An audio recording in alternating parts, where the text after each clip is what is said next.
Bueno,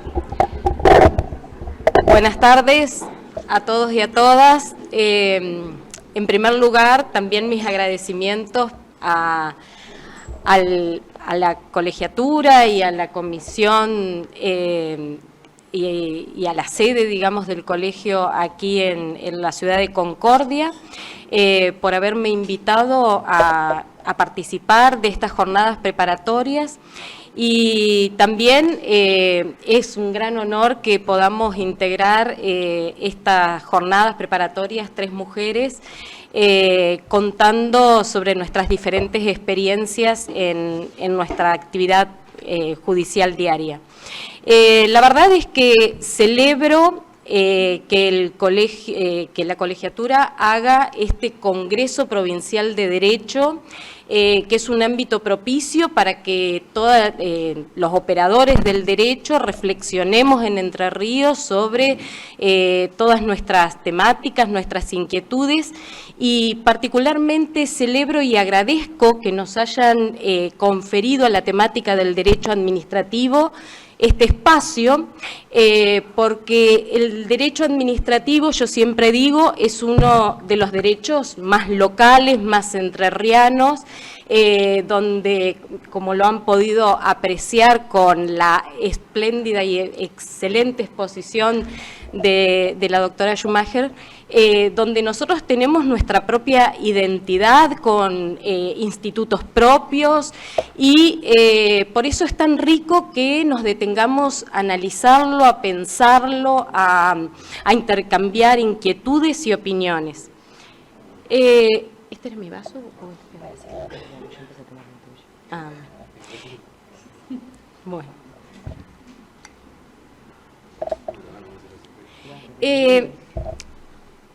Mi exposición va a ser de un tema no tan convocante o tan casuístico, ni tan práctico como el que abordó la doctora Schumacher, sino que más bien es de un tema álgido del derecho administrativo, es de un tema tedioso para su análisis y su estudio, pero bueno, vamos a intentar navegar también en un análisis jurisprudencial, porque la exposición va a estar basada en la praxis diaria de qué es lo que está decidiendo los tribunales, y en pequeñas líneas me abocaré, digamos, a alguna cuestión conceptual o doctrinaria.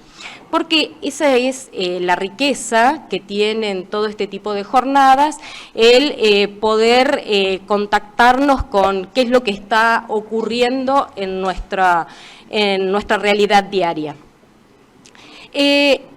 Nosotros hoy nos encontramos a 14 años de la reforma de nuestra Constitución provincial, que fue sancionada y puesta en vigencia en el año 2008. Esa Constitución provincial ha marcado un importante hito para el proceso contencioso administrativo. Por un lado, porque permitió la creación del fuero especializado y descentralizado del Superior Tribunal de Justicia, que precisamente la semana próxima, el 11 y 12 de octubre, se cumplen la primera década de la puesta en funcionamiento de las cámaras contencioso-administrativas. Y esto permitió que llevar, digamos, todo lo que son los juicios contra el Estado provincial, municipal o los entes descentralizados, llevarlo más, a acercarlo más a la ciudadanía, principalmente para todos aquellos que nos encontramos en la costa del río Uruguay, porque los que se encontraban en la costa del río Paraná siguen teniendo su sede en la ciudad de Paraná. En cambio, aquí tenemos, digamos, una cámara contenciosa en la costa del río Uruguay. Y se dividió la provincia al medio y demás. El otro gran hito que tiene nuestra Constitución provincial es una Constitución de avanzada, con la consolidación de una gran cantidad de derechos fundamentales y su profundización. Y me permito señalar que uno de los más importantes es la consagración de la tutela judicial efectiva así, y el acceso irrestricto a la justicia, así como está consagrada en el artículo 65. También en lo que hace al proceso contencioso administrativo, la Constitución provincial estableció el agotamiento de la vía administrativa como un requisito ineludible para poder acceder a los juicios contenciosos administrativos, es decir, y al proceso contencioso administrativo, pero a su vez estableció cómo iba a hacer ese agotamiento de la vía administrativa, permitiendo que sea más ágil la consecución, digamos, de ese agotamiento y el poder acceder al control judicial de la actividad administrativa. Lamentablemente, este hito que significó la Constitución provincial no fue acompañado, aún hoy, después de 14 años de la reforma constitucional, no fue acompañado por la reforma por parte del legislador provincial y también, a su vez esto hay que analizarlo también con respecto a las ordenanzas municipales, no fue acompañado por una reforma de la ley 7060 en el orden provincial, que es la ley que establece el procedimiento administrativo. Es una ley que data del año 1983, pero que a su vez ratifica un decreto ley de los años 1940. Entonces nosotros vislumbramos que es una ley que ha quedado vetusta. Y esto ha generado un conflicto normativo, ¿no? Entonces, tenemos una Constitución de avanzada y por otro lado tenemos la ley de procedimientos administrativos que no se ha ayornado, al igual que el Código Procesal Contencioso Administrativo, que también tengo mis reparos con determinadas cuestiones. Y las consecuencias que genera es que no se puede hacer una armonización y una sistematización en el orden a lo que tiene que ver con la habilitación de la instancia, a lo que tiene que ver con el acceso a la justicia, de todo lo que son causas contenciosas administrativas, es decir, de todos los juicios que hacen los juicios contra el Estado.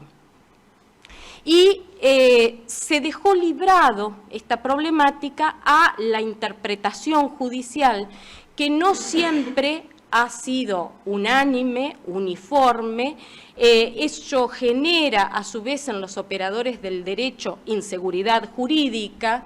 Y, digamos, esta es la problemática que vengo a presentarles y que voy a intentar desarrollar y demostrarles. Como diría Joan Manuel Serrat, se hace camino al andar. Esperemos que no tengan que transcurrir otros 10 años para que se tomen estas instituciones de la Constitución provincial y la legislación vaya armonizándose en línea con esta Constitución provincial. Porque también quiero señalar que la Constitución provincial es muy importante porque es una Constitución que ha sabido entender el cambio jurídico en el sistema jurídico que estamos transitando hoy en día. Hoy en día se está perdiendo la centralidad de la ley como fuente jurídica. ¿Por qué? Porque hoy en día siempre se habla de la centralidad del ser humano con respecto al ordenamiento jurídico. Y ello va de la mano que ha tomado preeminencia los principios generales del derecho como orientadores y han tomado esa centralidad de fuente jurídica, ¿no?, para inspirar en la interpretación y en la aplicación de las leyes. Y en eso nuestra Constitución es rica.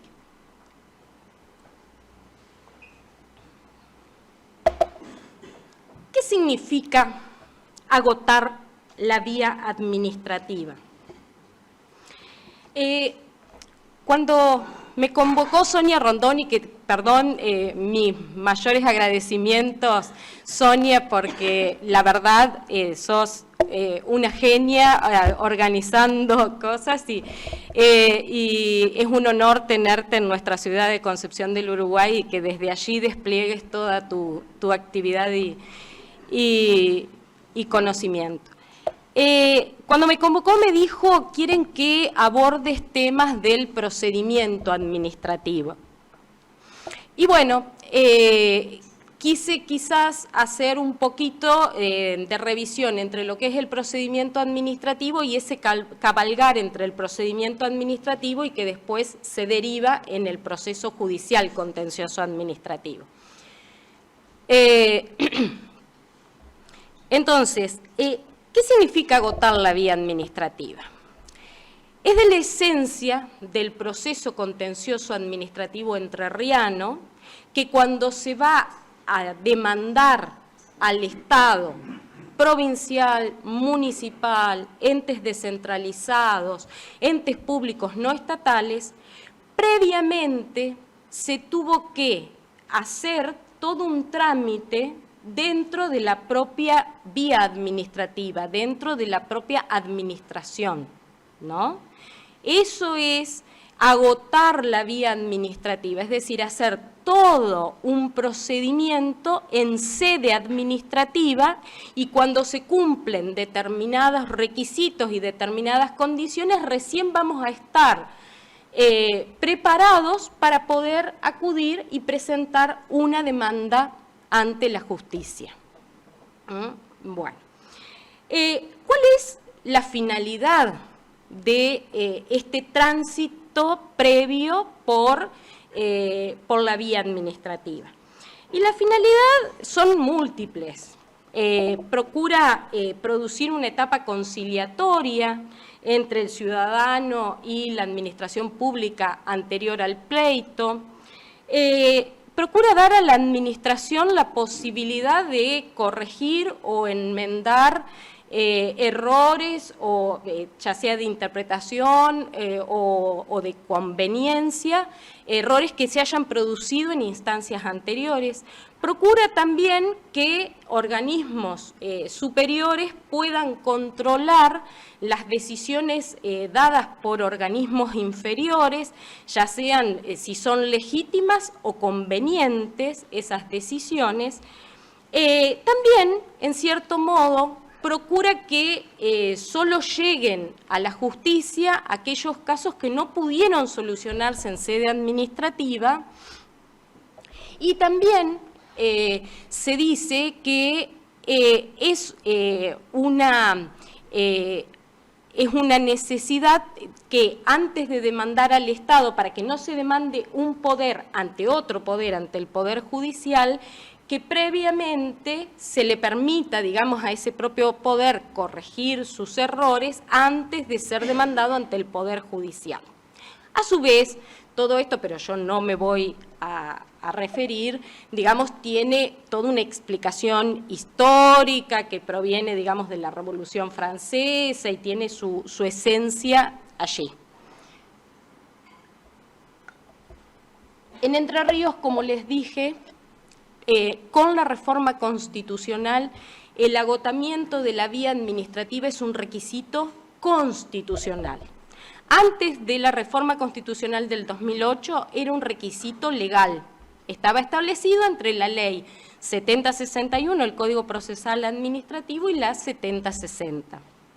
Hoy está establecido en la Constitución Provincial, en el artículo 205, apartado 2, inciso C, con respecto a la provincia y entes centralizados y descentralizados, y en el artículo 241 con respecto a los municipios, a cuándo se va a demandar a un municipio. Y otra de los interrogantes que les traigo, porque es una cuestión que a mí siempre desde el primer momento que he empezado, digamos, a transitar en todo lo que es la judicatura en el ámbito del contencioso administrativo me ha inspirado, el interrogante que me ha inspirado por siempre, es cómo se concilia el agotamiento de la vía administrativa, es decir, este requisito previo, y la garantía de la tutela judicial efectiva y acceso irrestricto a la justicia que tiene establecido el artículo 65 de la Constitución Provincial. Porque nosotros no podemos decir que el agotamiento de la vía administrativa es inconstitucional porque es un requisito constitucional también. Es decir, tenemos dos cuestiones dentro de la Constitución. Para ello, en primer lugar, tenemos que decir qué es la tutela judicial efectiva o intentar decir. La tutela judicial efectiva la podemos ver desde tres enfoques, ¿no? Desde un enfoque como un principio que va a orientar en casos de vacío normativo, en casos de cuando nosotros tenemos que interpretar una norma, de normas que no sean, que sean oscuras y demás, es un principio inspirador, el de la tutela judicial efectiva, que está engarzado con el principio de acceso a la justicia, ¿no? Con la cuestión del acceso a la justicia. No es el principio de la tutela judicial efectiva no se abarca solo el acceso, contempla todo el tránsito por el juicio, es decir, me incluye también el otorgamiento de medidas cautelares, me incluye también el tema de tener una sentencia fundada que me resuelva el fondo de la cuestión, ¿no? El fondo del derecho sustancial que yo lleve a la justicia. Entonces decía, es un principio. Pero también con la concepción actual del derecho subjetivo amplio, una concepción amplia del derecho subjetivo, podemos decir que la tutela judicial efectiva es una facultad que tiene todo ciudadano de accionar ante la justicia, de pedirle al Estado que actúe la justicia a fin de defender un derecho. Entonces, es un derecho también. Y por último, desde otro enfoque, es una garantía.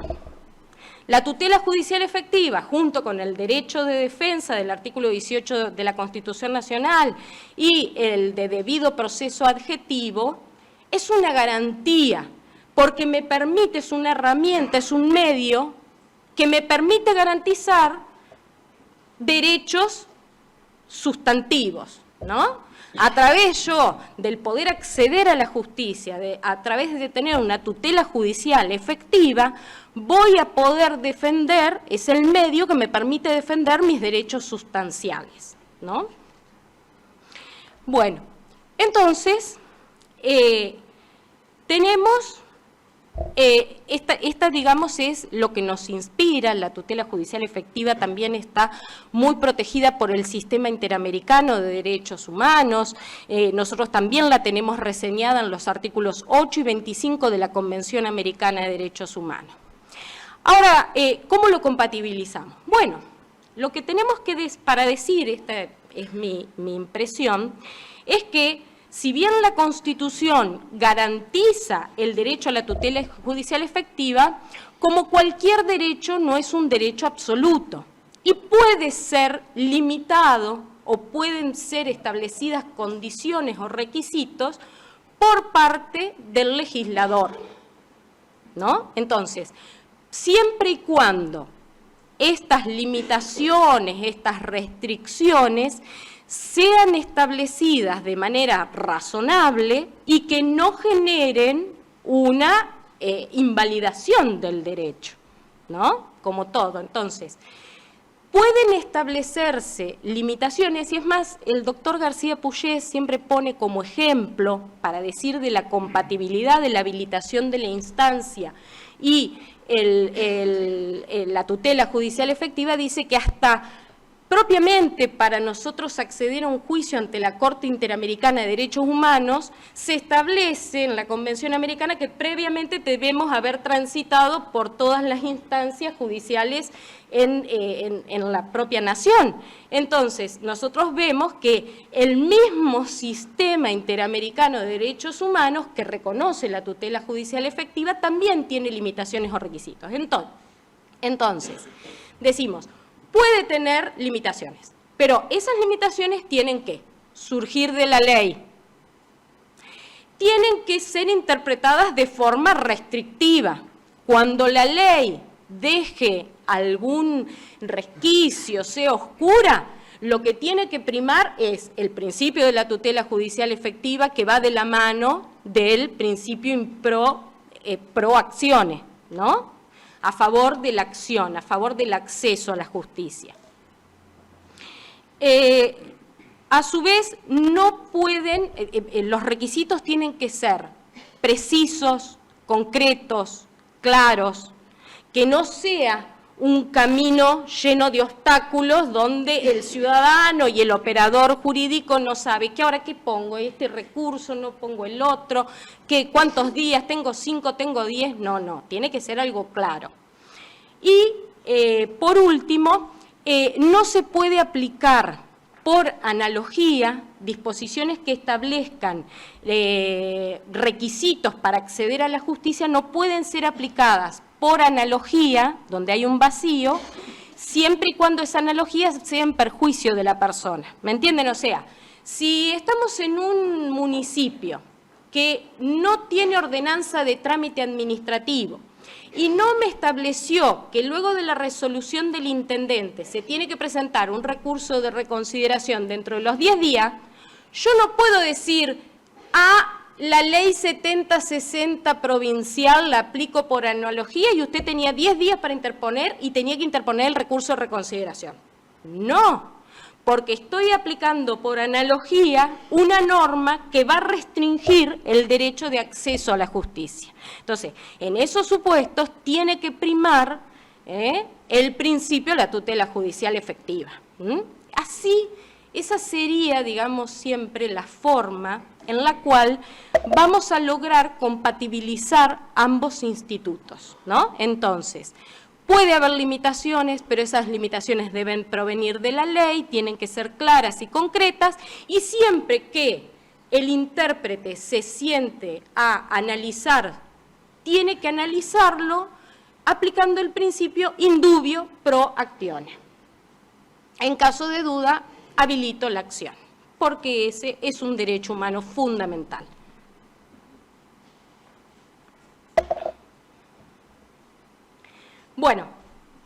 Bueno, acá en esto también nosotros, en esta cuestión, nosotros vemos que tenemos las prerrogativas del Estado de naturaleza procesal, porque este tema del agotamiento de la vía previa, de la caducidad de la acción contencioso-administrativa, que tiene una caducidad de 1 año, son prerrogativas que aún conserva el Estado, aún cuando estamos en un Estado constitucional y social de derecho, aún sigue conservando el Estado. Y esto, como ven, está muchas veces en contraposición con las garantías del acceso a la jurisdicción que tienen los ciudadanos. Bueno, también con respecto a esta amalgama, hay un instituto que la Corte Suprema de Justicia Nacional viene aplicando desde hace muchos años, que es del excesivo rigor formal, que dice que, digamos, si se establecen demasiadas disposiciones formales, muchas veces se va en contra, se atenta contra la garantía de la defensa en juicio. Una de las últimas cuestiones que ha venido tratando y que es interesante conocerlas es, por ejemplo, con respecto a personas jubiladas que peticionan la modificación de su haber, ¿no? Y que muchas veces no agotaron debidamente la vía administrativa. Y la Corte Suprema ha dicho en esos casos de personas de 70 y pico de años, 80 años, dice, Si yo le exijo que vuelva a hacer el tránsito por el procedimiento administrativo, esta persona va a fallecer durante el tránsito después de la justicia. Entonces, es un excesivo rigor formal en esos casos y se interpretan con todo, como ustedes ven, con toda esta télesis, digamos, de privilegiar el acceso a la justicia, privilegiar la tutela judicial efectiva y que esa persona pueda tener su día en el tribunal, ¿no? Como se dice, pueda tener su día en el tribunal y que su caso, su cuestión de fondo, la cuestión sustancial, pueda serle resuelta a través de una sentencia debidamente fundada. Bueno, el agotamiento de la vía administrativa su análisis se hace en una etapa preliminar del proceso contencioso administrativo que se llama habilitación de la instancia. No sé si ustedes han tenido oportunidad de tramitar causas en el contencioso administrativo, esta etapa inicial. Esa habilitación de la instancia es una incidencia que tienen todos los procesos contenciosos administrativos, en el cual, recibida la demanda, se piden los expedientes administrativos, que son la única prueba con la cual se va a resolver esa incidencia, y se da una vista previa al Ministerio Público Fiscal. Luego de respondida esa vista previa, el presidente de la Cámara resuelve si da curso a esa acción, se habilita la vía judicial. ¿Qué va a analizar en la habilitación de la instancia? Va a analizar la legitimación activa, es decir, si la situación jurídica pública que está, si hay un titular de un derecho subjetivo, es la persona que viene a entablar la acción, o un titular de un interés legítimo, o bien también hoy en día se admiten causas en las cuales vengan los sujetos legitimados con una legitimación anómala para la defensa de intereses difusos, ¿no? Los llamados derechos de incidencia colectiva. Eso es en el aspecto de la legitimación. También en esa etapa se analiza la competencia, si es competencia contencioso-administrativa. Si no lo es, la causa se va a remitir al organismo que corresponda.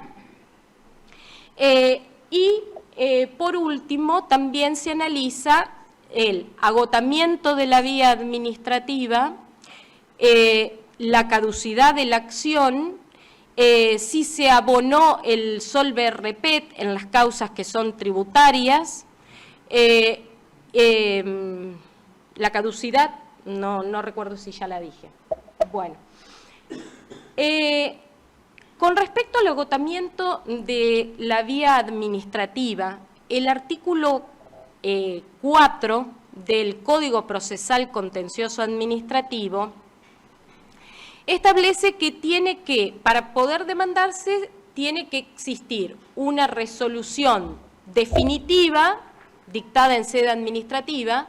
Resolución definitiva es una resolución que haya entrado al fondo de la cuestión, o bien que si es de trámite que no te permita continuar dentro de la sede administrativa.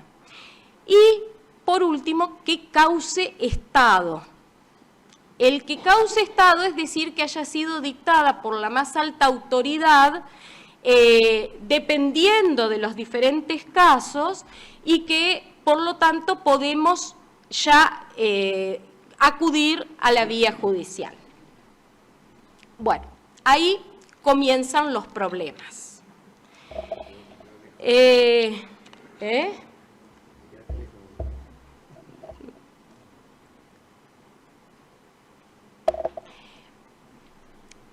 Rápidamente, tratando de no aburrirlos, les voy a hacer una diferenciación. Dentro del procedimiento administrativo pueden darse lo que se llama la vía impugnativa o recursiva y la vía reclamativa. Les pongo un ejemplo. Ustedes van transitando por una ruta, les llega que tienen que pagar una multa, ¿no? De tantos pesos, lo que fuera. Ese es un acto administrativo. Está bien, ustedes antes tuvieron el derecho de defensa, bueno, ese es un acto administrativo. Contra ese acto administrativo que les impone una sanción administrativa, ustedes tienen que interponer un recurso administrativo. Eso es lo que se llama la vía impugnativa, un recurso. ¿Para qué? Para no dejarlo firme. Y para eso ustedes tienen que analizar, dependiendo de dónde emane el acto administrativo, cuál es la ley de trámite administrativo que tienen que utilizar. Si es del orden provincial, la ley es la 7060, en líneas generales. Si es del orden municipal, van a tener que ir a la ordenanza de trámite administrativo de cada municipio. Y ahí van a tener que también, a su vez, ver si es de un juzgado de faltas y demás. Si es una cuestión tributaria, tienen que acudir al Código Fiscal Provincial, y si es una cuestión tributaria municipal, tienen a las leyes tributarias o impositivas o de procedimiento tributario municipal. Más o menos en grandes rasgos, yo me voy a abocar a solamente hacer un tratamiento más bien de la ley 7060 y los recursos que ella contempla, porque es imposible de abarcar todos los municipios. Y bueno, entonces eso es impugnación. Y tienen que establecer el recurso contra el acto administrativo dentro de esos días, porque si no, se ha creado un paralelismo con el proceso judicial y se dice que la resolución causa estado, ¿no? Entonces, a partir de allí, si no se impugnó en el tiempo que debía impugnarse, ya después no puede plantearse la ilegitimidad de esa resolución, de ese acto administrativo, y ese acto, que siempre se presumió legítimo, va a adquirir firmeza, ¿no? Como se dice, así como que fuera una sentencia, va a adquirir firmeza. Por otro lado, otra de las formas que un ciudadano tiene para ingresar en un procedimiento administrativo es a través de los reclamos. Cuando existe una conducta omisiva del Estado, cuando existe o tenemos una necesidad de pedirle que nos dé algo el Estado o que deje de hacer algo, nosotros podemos plantear un reclamo al Estado, de cualquiera sea, por ejemplo, un reajuste de un haber jubilatorio, es un reclamo, y en ese caso estamos ejerciendo nuestro derecho a peticionar a las autoridades, que está establecido en el artículo 14 de la Constitución Nacional. En ese caso va a ser resuelto por las diferentes autoridades, dependiendo en la oficina en la cual lo interpusimos, y contra la resolución vamos a tener que ver si tenemos que interponerle un recurso de apelación jerárquica y demás para llegar hasta la resolución que cause estado y que cierre la vía administrativa, y ya después podemos ir a la vía judicial. Bueno, yendo a un análisis con respecto a lo que es la provincia, ¿no? Vamos a hacer la ley 7060 establece diferentes recursos administrativos. Tenemos el recurso de reposición, el recurso de apelación jerárquica, el recurso de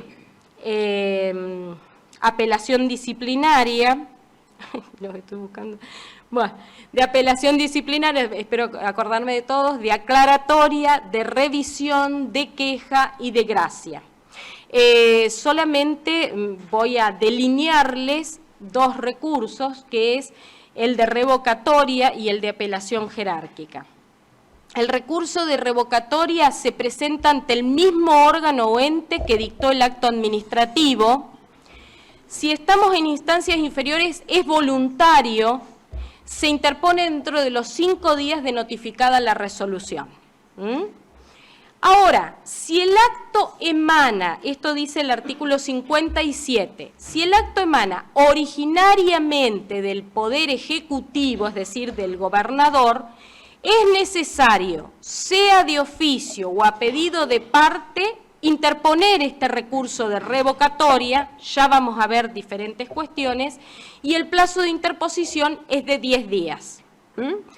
Que emane originariamente del Poder Ejecutivo del gobernador, quiere decir que no provenía de un reclamo, sino que, por ejemplo, un caso muy común que se dice es la cesantía, por ejemplo, de un policía, ¿no? Porque se hace el procedimiento sancionador y es el gobernador el que dicta el acto de cesantía, o la cesantía de algún empleado de la provincia, por ejemplo, ¿no?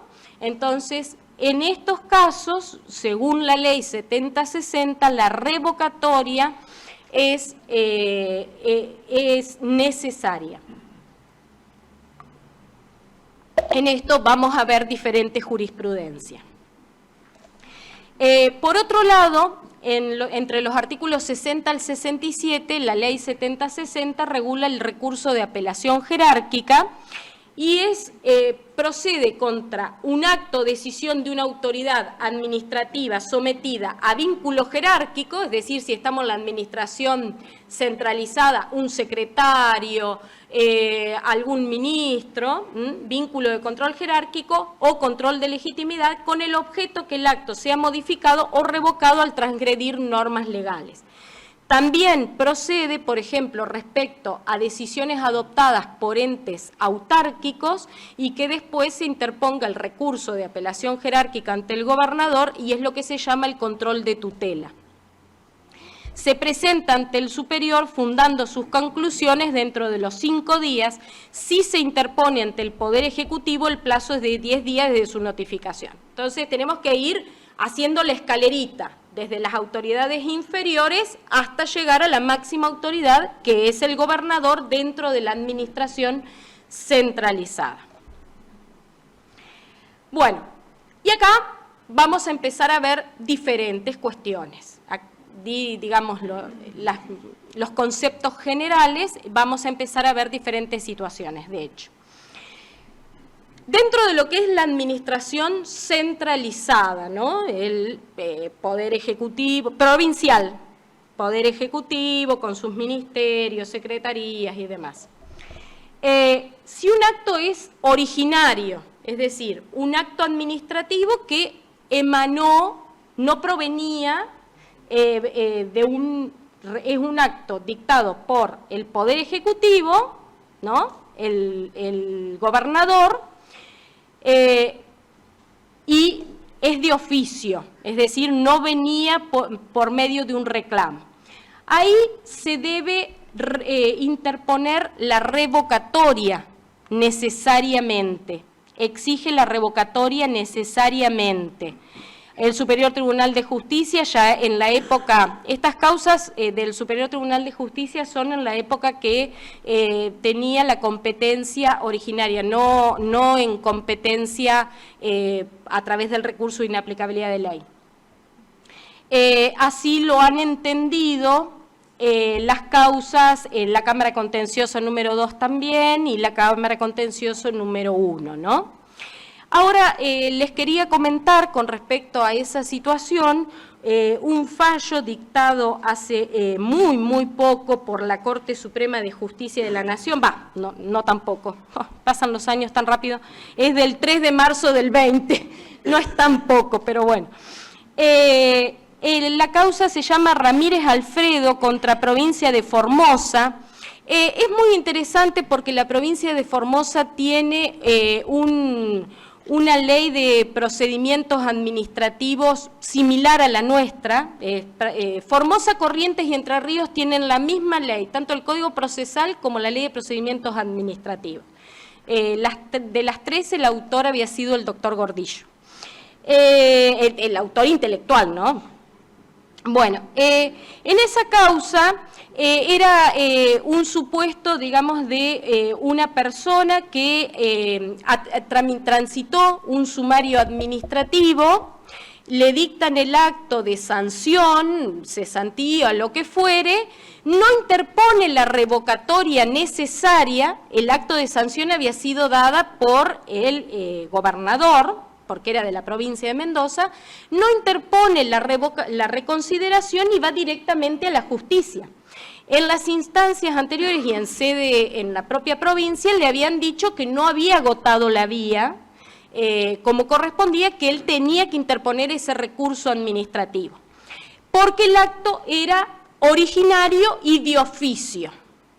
Y la Corte Suprema de Justicia, siguiendo el dictamen de la Procuradora de la Corte, Laura Monti, que mencionaba la doctora, dijo, no es un acto originario y de oficio, no podemos considerarlo así, es un excesivo rigor formal considerarlo así, porque esa persona transitó durante el sumario administrativo ejerciendo su derecho de defensa. Esa persona durante el sumario administrativo, cuando el instructor hacía, cuando se le hizo la instrucción, se le dio el derecho de defenderse, quizás tuvo algún alegato, pudo producir pruebas y demás. Entonces, realmente no es de oficio, hubo una actuación anterior de la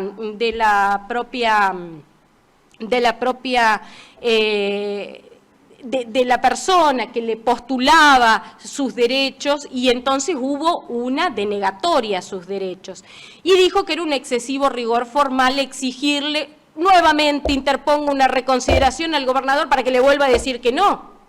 ¿Me entienden? Un excesivo rigor formal. Entonces dijo, aplicó tutela judicial efectiva, principio fractione, vamos, sigan con la causa y resuélvanle la cuestión de fondo. Bueno, volvamos a la provincia, ¿no? Con respecto a un reclamo, ¿no? Nosotros dijimos, ese era de oficio un acto administrativo. Cuando una persona interpuso un reclamo, pidió que le paguen la jubilación, pidió que si iban a hacer una expropiación, que efectivamente ocupen el inmueble que se había declarado para expropiar, lo que fuera, ¿no? El Superior Tribunal de Justicia en la causa Umofe, por ejemplo, para citar alguna, dice que para que cause Estado se exige la revocatoria obligatoria dispuesta en el artículo 57 de la Ley 7060, aún luego de la reforma constitucional. La Cámara Quintegro, en la Cámara de Concepción del Uruguay, en la causa mixta y en muchas otras causas más, se dijo que se declaró la inconstitucionalidad parcial del artículo 57 de la Ley 7060 y dice que es operativo lo dispuesto en el artículo 205 de la Constitución Provincial, porque es una norma de jerarquía superior y posterior a la Ley 7060, y que no es necesaria la interposición del recurso de revocatoria para agotar la vía administrativa. Que no es necesario que volvamos, señor gobernador, me dijo que no, bueno, vuelvo a insistirle, me va a decir, y nuevamente le dicen que no, y recién ahí puedo ir a la justicia. Bueno. Otra cuestión que puede ocurrir es derivado, es decir, cuando el acto emana de órganos inferiores o se presentó un reclamo en órganos inferiores, no ante el gobernador, entonces tenemos que ir haciendo este tránsito que decíamos a través del recurso de apelación jerárquica, ¿no? O sea, si emana de un secretario, tenemos que interponer el recurso de apelación jerárquica y así hasta llegar al gobernador. Después que se resolvió por parte del gobernador el recurso de apelación jerárquica, no es necesario interponerle una reconsideración a la resolución del gobernador. Ya después que tenemos la resolución del gobernador, sí nos vamos a la vía judicial. Esto es dentro de la administración centralizada. Dentro de la administración descentralizada, que son aquellas entes que tienen personalidad jurídica propia y que están vinculadas al Poder Ejecutivo. En esto puede haber dos tipos de entes. Puede haber entes con autonomía y entes con autarquía, ¿no? Nosotros tenemos entes autónomos constitucionales y legales dentro de la organización administrativa de nuestra provincia. Por ejemplo, tenemos el Consejo General de Educación, que es un ente autónomo. ¿Tenemos que evacuar? Ah. No, porque capaz que pusieron una bomba. No, vamos. Ya lo vivimos la otra vez. La UADER, la Universidad Autónoma de Entre Ríos, es un ente autónomo constitucional. Cuando el Superior Tribunal de Justicia tenía competencia originaria hasta el año 2012, en esto todavía no tengo raconto que se haya expedido, el Superior Tribunal de Justicia decía que aun cuando ya se había sancionado la Constitución provincial, que la Constitución, se los voy a leer para que les sea claro, yo lo tengo en una filmina, así lo...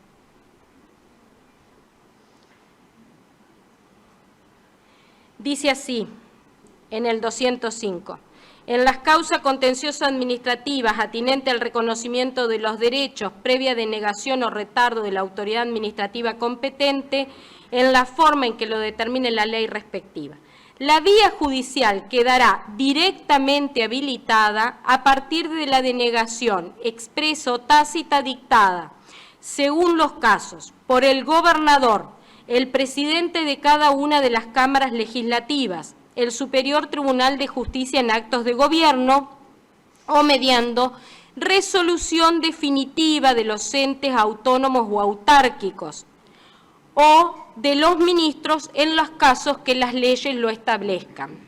Cuando dice resolución definitiva de los entes autónomos o autárquicos, quiere decir que sea la resolución que resuelva el fondo de la cuestión por parte del ente autónomo o autárquico.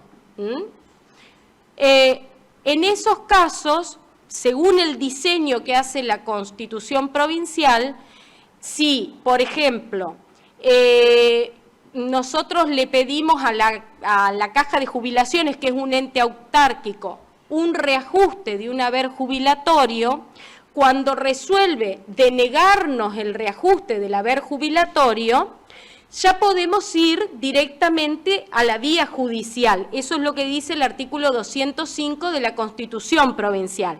La ley 7060 y el artículo 7 de la 7061 establecían que teníamos que ejercerse el control de tutela y se tiene que ir con un recurso de apelación jerárquica ante el gobernador. El conflicto que yo les comenté al comienzo es que la Constitución estableció que la vía administrativa se agota en instancias inferiores y la ley 7060 aún no ha sido reformada, con lo cual ahí está el choque que les digo, que digamos, los operadores jurídicos no saben qué hacer. Bueno, entonces, el Superior Tribunal de Justicia, volviendo al tema de los entes autónomos, cuando eran casos del Consejo General de Educación o de la UADER, entendía que aún no se ha modificado la ley 7061, esto con una ajustada mayoría, 5-4 eran principalmente las causas, se entendía que no ha sido modificada la ley 7060 y que por ende seguía rigiendo la necesidad para agotar la vía de interponer el recurso de apelación jerárquica ante el gobernador ante una resolución, por ejemplo, del Consejo General de Educación o de la UADER. Ambas cámaras, tanto la Cámara de Paraná en la causa Calderón-Lilia y otras más, como la Cámara de Concepción del Uruguay, han entendido que en los casos de entes autónomos la vía queda agotada con la decisión definitiva del ente autónomo, del Consejo General de Educación o de la UADER. Quizás lo del Consejo General de Educación, la Cámara de Paraná no, solo con la UADER. La Cámara de Concepción del Uruguay, yo me hago cargo de lo nuestro, nada más, digamos, no. Sí, ustedes solo con la UADER. La Cámara de Concepción del Uruguay, tanto con el Consejo General de Educación como con la UADER. Incluso en nuestras resoluciones también hemos dicho que ya habiendo pasado más de 10 años de la reforma constitucional, no podemos seguir, digamos, esperando a que la ley 7060 se reforme y obviamente por los principios que todos conocemos de jerarquía normativa, ¿no? Que dicen que una ley de jerarquía superior deroga tácitamente una ley de jerarquía inferior y a su vez que ley posterior deroga ley anterior, ¿no? Entonces, la Constitución provincial, sus disposiciones tienen esas dos variables. Por un lado, es ley de jerarquía superior y por el otro lado es una ley posterior. Bueno, con respecto a las otras personalidades jurídicas, empresas del Estado, que puede ser empresas del Estado, bueno, antes estaba LAER, ENERSA y demás, hay por el artículo 4 y 7 de la 7061 habría que interponer recurso de apelación jerárquica del artículo 70. Con respecto a los entes autárquicos pasa lo mismo. El Superior Tribunal de Justicia, en la causa Itarte contra Caja de Jubilaciones y Pensiones, la mayoría exige el control de tutela mediante la interposición del recurso de apelación jerárquica. La Cámara de Paraná, Contenciosa Administrativa número 1, también lo exige. Y la Cámara Contenciosa Administrativa número 2, desde los autos Martínez, Pedro y muchos otros subsiguientes, declaró la inconstitucionalidad parcial del artículo 7 de la Ley 7061.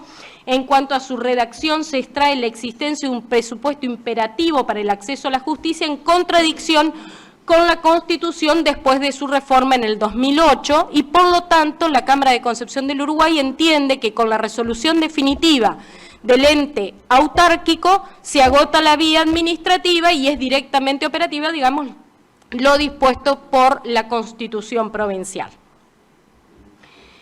Estas son las cuestiones que yo les decía que es necesario que el legislador ayorne hacia los mandatos que ya se establecieron en la Constitución provincial para que no ocurra, como ocurre hoy, que el tránsito por el procedimiento administrativo, el abogado y el operador del derecho no sabe qué interponer, qué no interponer, interpongo el recurso de apelación jerárquica, el de reconsideración, qué hago, qué no hago. Yo les traigo simplemente las diferentes visiones y bueno, veremos si algún día a los rebeldes güey no nos cambian todo. Bueno, con respecto al poder legislativo, la Constitución provincial dice que se agota con la resolución, digamos, de cualquiera de las dos cámaras. El Superior Tribunal de Justicia tenía establecido que si el acto era originario, estos casos, por ejemplo, de cesantía, se aplicaba analógicamente el artículo 57 de la Ley 7060 y requería el recurso de reconsideración, necesariamente para agotar la vía. Ahí estaríamos con un problema, en esto que yo les dije, se estaría aplicando analógicamente una ley que cercena derechos y estaríamos con un problema, digamos, en cuanto a las garantías que todos los ciudadanos tenemos de la tutela judicial efectiva. Y si era un reclamo, decía en la causa Pacayut, dice no, ya ahí existe denegatoria, digamos, y en ese caso se agota la vía sin necesidad de interponer el recurso de reposición.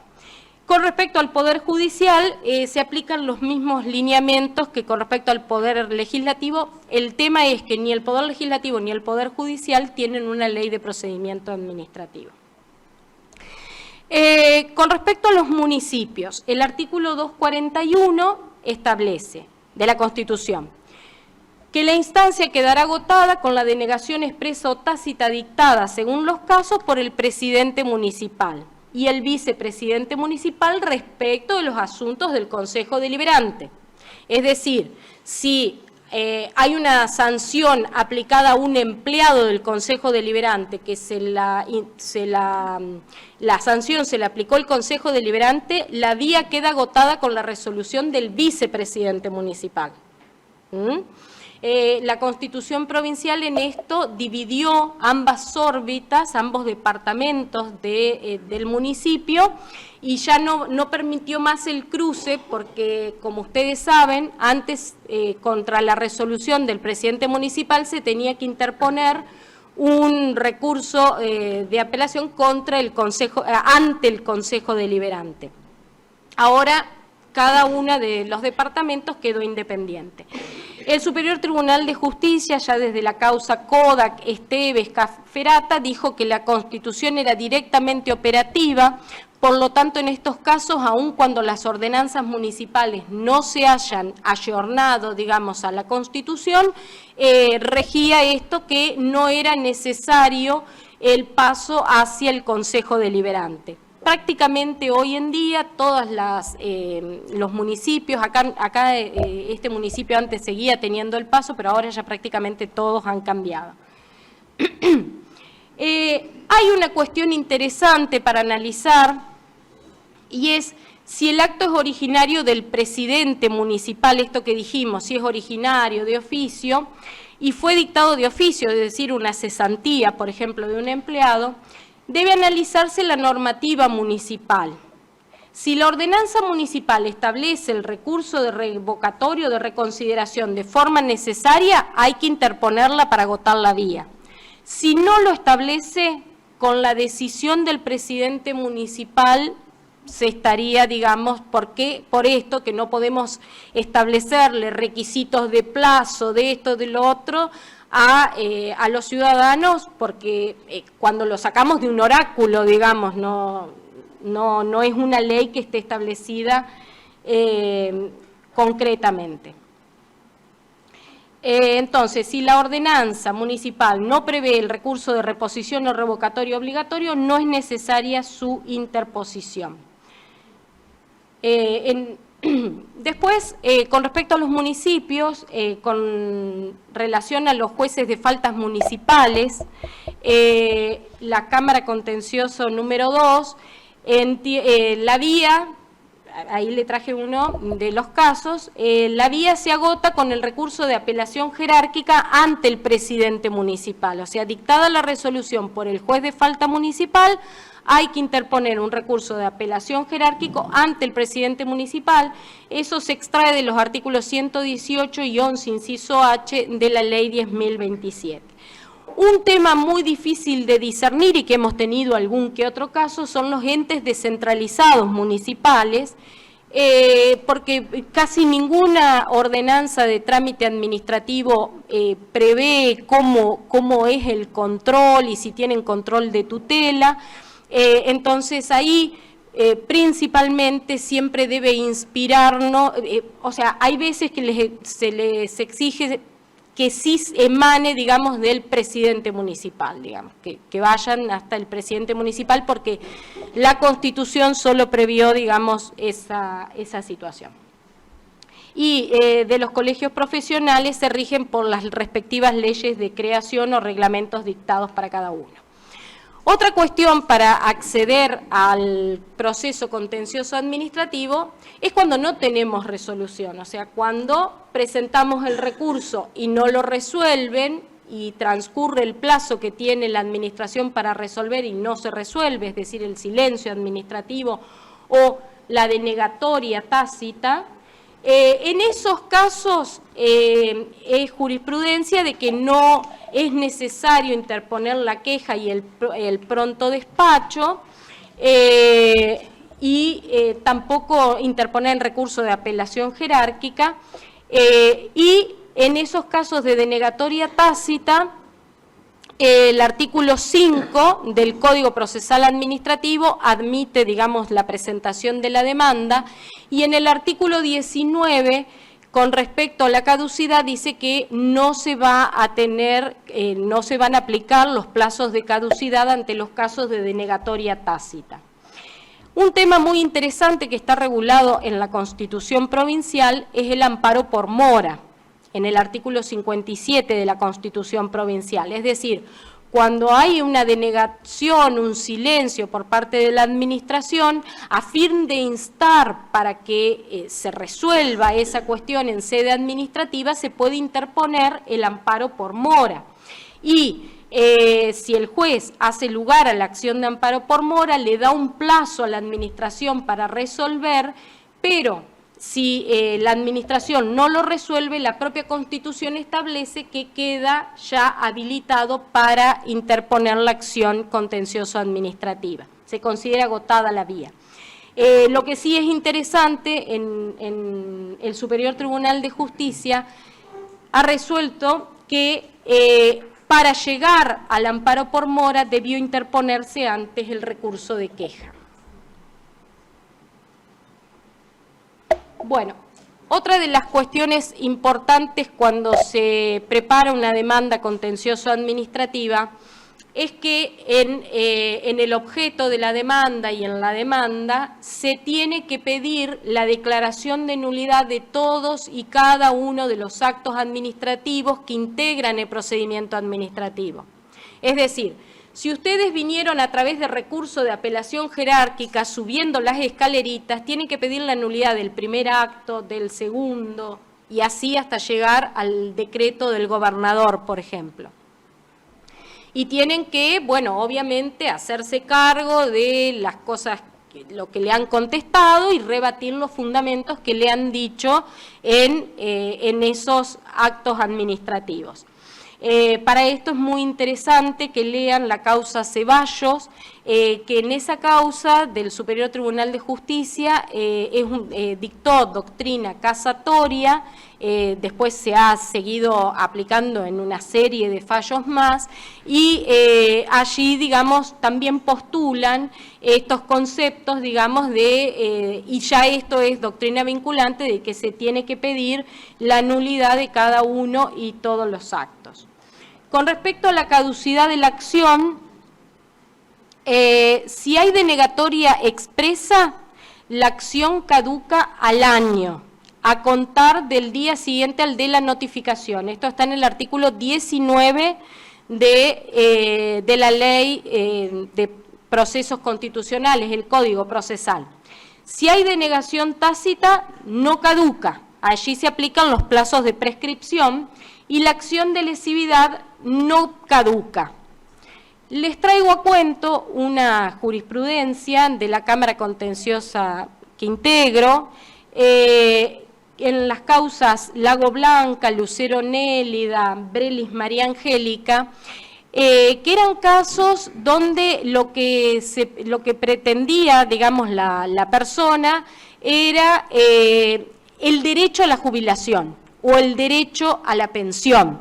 No estaba pidiendo un reajuste, no eran cuestiones patrimoniales, sino era el derecho mismo de jubilación o de pensión que le había sido denegado y que le había transcurrido más de un año desde aquel acto que cerraba la instancia administrativa.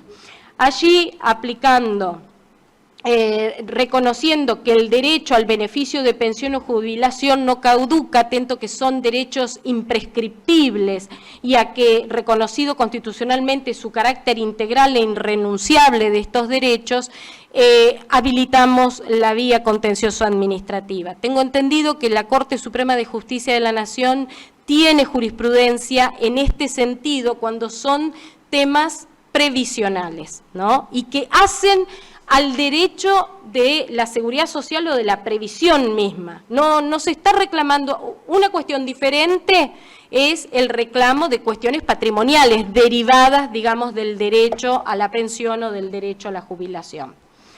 Bueno, también otra de las cuestiones importantes es que exista congruencia entre lo debatido previamente en el procedimiento administrativo, entre la reclamación administrativa y lo debatido en sede judicial. Porque muchas veces solamente se ataca el acto, por ejemplo, un caso de un cese, o sea, que a una persona le aplica una sanción de cesantía. Se ataca el acto que lo deja cesante. Nada más que eso. Y después vienen a la vía judicial pidiendo los haberes dejados de percibir, los daños y perjuicios y demás cuestiones. Pongo un ejemplo. Entonces, es importante que cuando se arma el procedimiento administrativo, todas las mismas pretensiones que después se van a hacer en sede judicial ya se hagan ante la propia sede administrativa. Esto es por el principio de congruencia. Ojo. En la Cámara Contenciosa de Concepción del Uruguay, yo de estas cuestiones mucho no manejo la jurisprudencia, lo reconozco, de la Cámara de Paraná, es muy difícil también llegar a todo. Ha admitido pretensiones que no fueron reclamadas en sede administrativa, pero tienen una directa e inmediata vinculación con la pretensión reclamada en esa sede, que esto también había sido una doctrina del Superior Tribunal de Justicia. Una de las causas es la causa Kisser, algunos, digamos, en algunos momentos.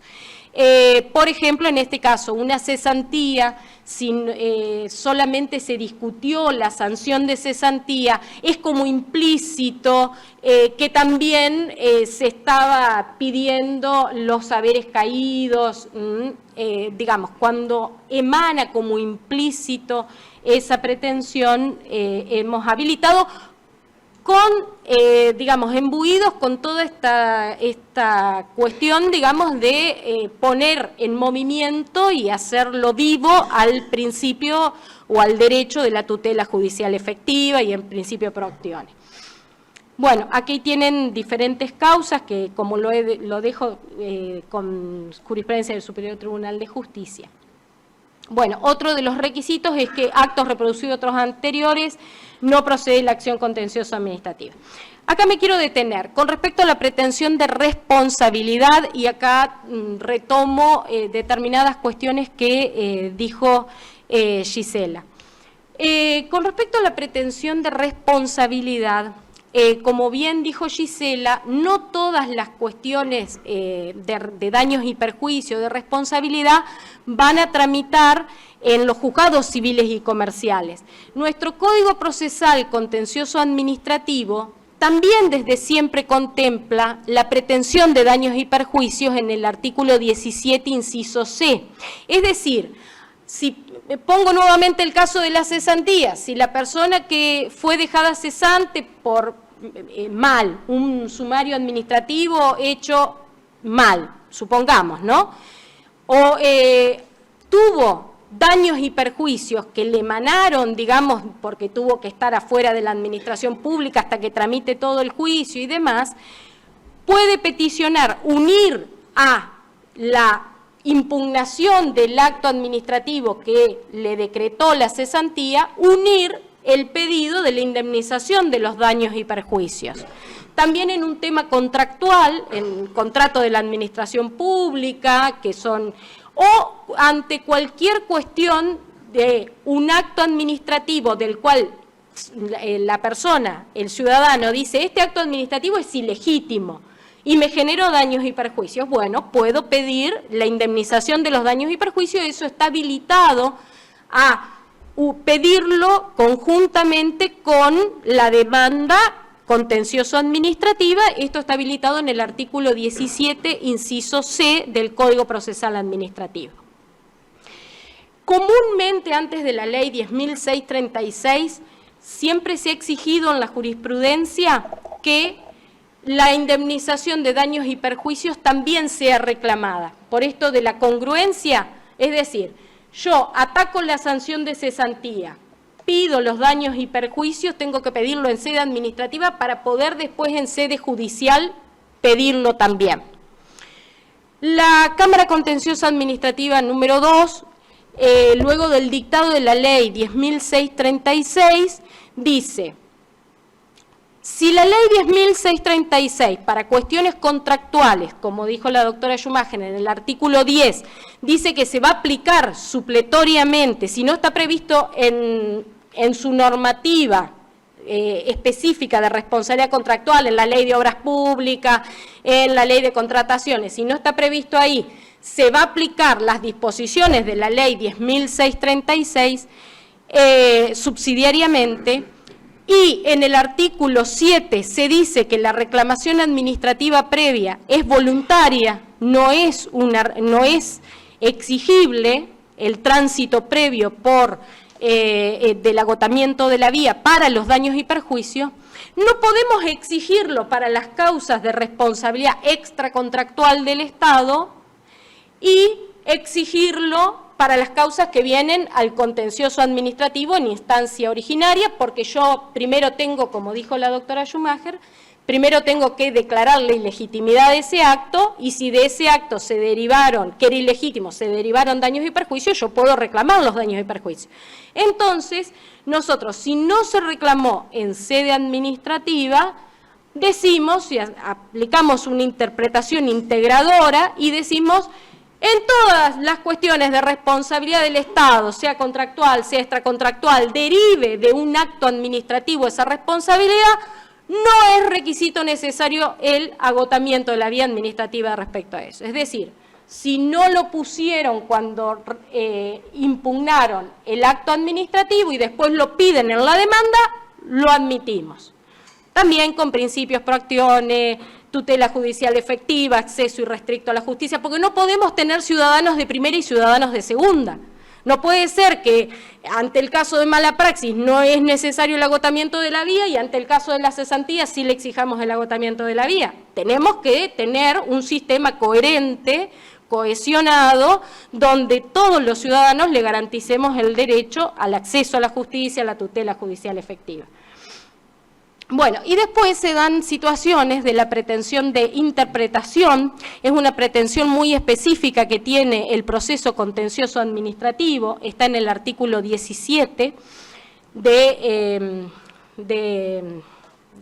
Código Procesal Contencioso Administrativo, y es una pretensión que muy parecida a las meramente declarativas que legisla el artículo 310 del Código Civil y Comercial, Procesal Civil y Comercial, perdón, una pretensión para que se analicen normas y se interprete las normas y se dicte una interpretación sobre las normas. Nosotros, una causa que yo ahí les menciono, Tunart, era para que se hiciera una interpretación del Código de Ordenamiento Urbano de la ciudad de Concepción del Uruguay, y era para ver si un lote era residencial 1 o era residencial 2, toda una zona específica. ¿Ven? Interpretación. En esos casos entendemos que por la naturaleza específica de esta pretensión, que no es necesario agotar la vía administrativa, porque no se trata de cuestionar conductas estatales, de acción o omisión, sino de despejar dudas sobre la interpretación que cabe asignar a una norma que resulta confusa o incierta. Esto basado en una doctrina del doctor Balbín.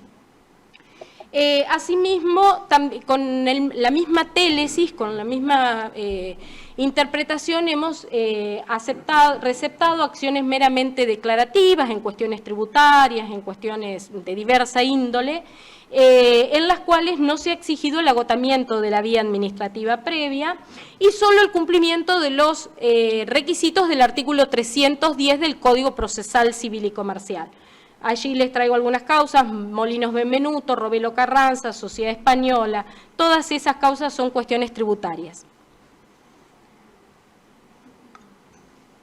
Y aquí llegamos al caso de los temas tributarios provinciales. Con respecto a los temas tributarios provinciales o municipales, tienen que tener en cuenta que se regulan por una propia normativa de procedimiento. O sea, es el Código Fiscal el que establece el procedimiento administrativo que va con un recurso de reconsideración ante el director de rentas y después un recurso de apelación jerárquica ante el ministro de Economía. Y el recurso, la resolución del ministro de Economía es el que agota la vía administrativa, pero tiene dos cuestiones. Por un lado, bueno, para acceder al recurso de apelación jerárquica se tiene que cumplir con el solve repet en sede administrativa. Y por otro lado, la interposición de la acción contencioso administrativa y el plazo de caducidad es de 30 días. Después de la resolución del ministro de Economía, son 30 días, no opera el plazo de caducidad de 1 año que establece la ley, el artículo 19 de la ley de la ley 7061. Este plazo de caducidad de 30 días específico ha sido ratificado por el Superior Tribunal de Justicia, allí le dejo las causas. Y bueno, otro de los presupuestos específicos de la acción en temas tributarios es el solve repet. Bueno, muchas gracias por su atención y disculpen.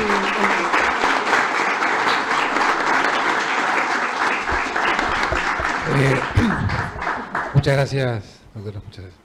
Bueno, habilitamos, ¿quiénes quieren hacer algún tipo de pregunta? ¿Nadie?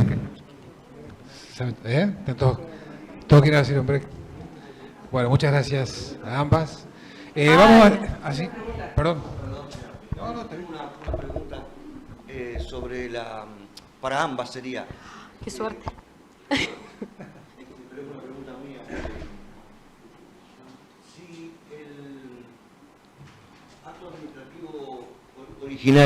el acto administrativo originario, es de una ciudad X y hay otro acto siguiente de una instancia administrativa que corresponde a otra ciudad, las dos en las distintas dos mitades, obviamente, de Entre Ríos, o sea que una está en Paraná y corresponde a la doctora Schumacher y otra a la Cámara de... Bueno, ahora todo le corresponde, pero en segunda instancia. Yo, basándome en que el acto administrativo originario corresponde a esta ciudad, ¿puedo interponer, una vez agotada la vía, la demanda contenciosa en Concepción del Uruguay o necesariamente tengo que irme allá porque el último acto va a ser el de provincia, el del ministro? Si es de una ciudad no tiene necesidad de ir en recurso de apelación jerárquica al gobernador. ¿Es de un municipio? No, el originario es de un municipio, pero luego hay otro acto emanado de una autoridad provincial. Ajá. Bueno, para el tema de la competencia territorial de la acción a donde usted la tiene que entablar, se toma el domicilio del actor. Ah, perfecto, a mí me conviene muchísimo. O sea, sí. Viajo menos. Con todo respeto, doctora Schumacher. No, esto ha sido, digamos, si bien el Código Procesal Administrativo no lo contiene, pero ha sido haciendo una interpretación del artículo 9 de la ley 10.051 y como que nos hemos puesto de acuerdo, o sea, todos los actores que estén domiciliados en los departamentos que tiene jurisdicción la Cámara de Concepción del Uruguay, la competencia territorial es de la Cámara de Concepción del Uruguay, aun cuando el acto lo agotó con la resolución del gobernador. Aun cuando sea un tema provincial, es competente la Cámara donde esté territorialmente el domicilio del actor. Y para nada los del otro.